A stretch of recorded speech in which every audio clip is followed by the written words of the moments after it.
দিনটা ছিল রবিবার, আর সেদিনকে আমাদের যাওয়ার ছিল আমাদের বাড়ি, মানে আমার বাড়ি, আমার বাবার বাড়ি। তো প্রথমেই আমি আগে গান শিখিয়ে নিয়েছিলাম, কারণ রবিবার আমার রামপুরহাটে গানের ক্লাস থাকে। তো তারপরে ও এসেছিল দুপুর 1টার দিকে, তখন আমরা রওনা দিই রামপুরহাট থেকে আমাদের বাড়ির উদ্দেশ্যে। আর 1:30 নাগাদ আমরা আমাদের বাড়িতে পৌঁছে যাই।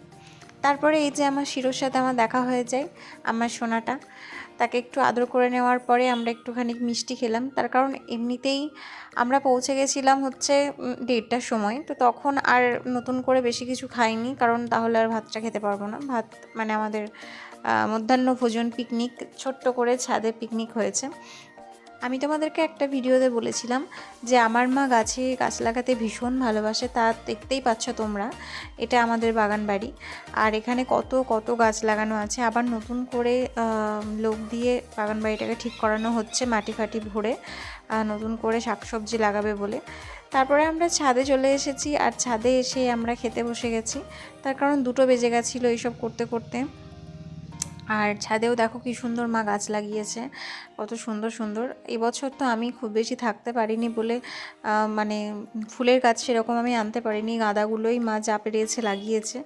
আর অন্য বছর আমি থাকি বাড়িতে, অনেক কিছু নিয়ে আসি, ডালিয়া, চন্দ্রমল্লিকা, বিভিন্ন ধরনের নিয়ে আসি। এবছরও এনে দিয়েছি, কিন্তু অনেক দেরি করে, কিন্তু তার জন্য এখনও ফুলগুলো হয়নি, গাছ বড় হয়নি।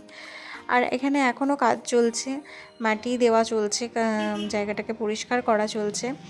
আর একটা জিনিস দেখাই তোমাদেরকে, দেখো আমাদের বাড়িতে কত বড় মান গাছ। এইটা নিশ্চয়ই তোমরা সবাই চেনো প্রায়, মান গাছ। কিন্তু এত বড় মান গাছ কি কেউ দেখেছো? দেখো একবার। এই মান গাছের তো ফুলও হয় আমাদের বাড়িতে। এত মোটা মোটা পাতাগুলো, কি সুন্দর দেখতে, তো বেশ ভালোই লাগছিল। কিন্তু যেতে না খুব ভয়ও করছিল, মানে মান গাছ দেখে মনে হচ্ছিলো যেন সাপের গাছ ওইটা। যাই হোক, খুব সুন্দর। আর আমার মায়ের হাতে যে কোনো গাছই হয়ে যায়, এটা আমি আগেও বলেছি, এখনও বলছি, তার নমুনা তোমরা দেখতেই পাচ্ছ। আর আমরা যেখানে থাকবো শিউটো সেখানে থাকবে না, সেটা হতে পারে না।